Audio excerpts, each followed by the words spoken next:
Le viol est une arme bien connue des criminels de guerre. Et bien aujourd'hui, c'est ce que subissent des femmes en Haïti, confrontées à des gangs de plus en plus violents dans un pays en état de terreur, selon l'ONU, et où les autorités sont défaillantes. Explication de Florent Krapseg.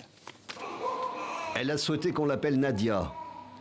Elle a 19 ans et porte dans ses bras un nouveau-né qu'elle n'a pas désiré.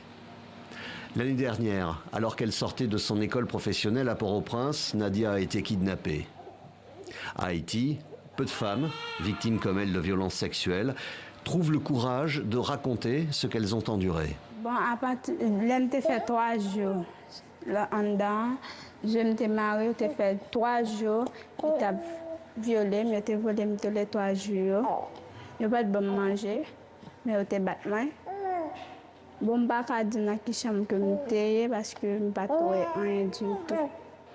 Cette autre femme, qui elle aussi redoute des représailles, a demandé le plus strict anonymat. Elle tenait avec son mari une boutique dans la capitale haïtienne.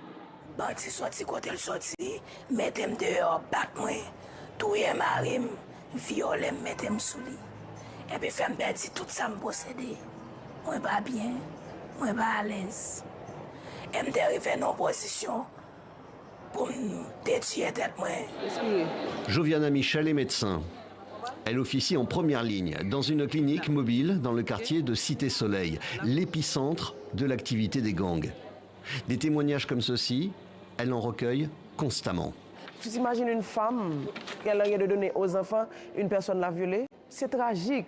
Et lorsque tu vois cette personne, malheureusement la personne est enceinte, malheureusement la personne est atteinte du VIH, malheureusement cette même personne est atteinte de papillomavirus, c'est presque une vie gâchée.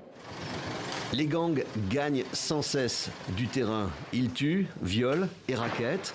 Selon les Nations Unies, ils contrôleraient aujourd'hui 60% de Port-au-Prince.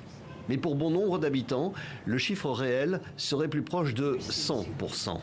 L'ONU affirme qu'il y a eu 2645 cas de violences sexuelles en 2022. Là encore, des responsables d'associations locales soutiennent qu'on est très loin du chiffre réel.